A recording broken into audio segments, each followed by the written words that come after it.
नमस्कार radio Hindustan RJ Rajni लेकर आई है आपके लिए चिंता नहीं चिंतन कीजिए। भारतवर्ष में सम्राट समुद्रगुप्त प्रतापी सम्राट हुए, लेकिन चिंताओं से वे भी नहीं बच सके और चिंताओं के कारण परेशान से रहने लगे। चिंताओं का चिंतन करने के लिए एक दिन वे वन की ओर निकल पड़े। वह रथ पर थे, तभी उन्हें एक बांसुरी की आवाज़ सुनाई दी। वह मीठी आवाज़ सुनकर उन्होंने सारथी से रथ धीमा करने को कहा और बांसुरी के स्वर के पीछे जाने का इशारा किया।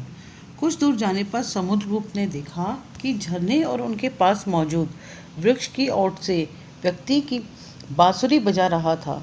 पास ही उसकी भेड़ें घास खा रही थी।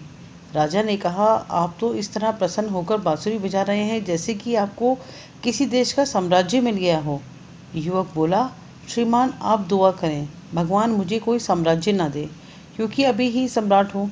लेकिन साम्राज्य मिलने पर कोई सम्राट नहीं होता, बल्कि सेवक बन जाता है।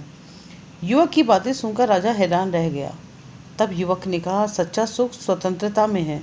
व्यक्ति संपत्ति से स्वतंत्र नहीं होता, बल्कि भगवान का चिंतन करने से स्वतंत्र होता है। तब उसे किसी भी तरह की चिंता नहीं होती। भगवान सूर्य किरणें सम्राट को देते हैं, वही सूर्य किरणें वे जल मुझे भी देते हैं। ऐसे में मुझे और सम्राट में बस मात्र संपत्ति का ही फासला है, बाकी तो सब कुछ मेरे पास भी है।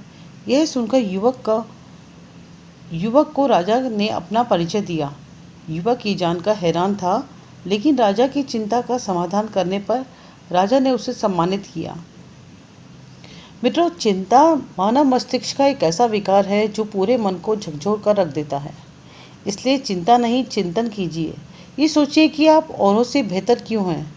इस सवाल का जवाब यदि आप स्वयं से पूछते हैं तो आपकी चिंताओं का निवारण स्वयं ही हो जाएगा। बने रहिए हमारे साथ रेडियो हिंदुस्तान पर। सबको सिखाएं पेड़ लगाएं, सबको सिखाएं जल बचाएं।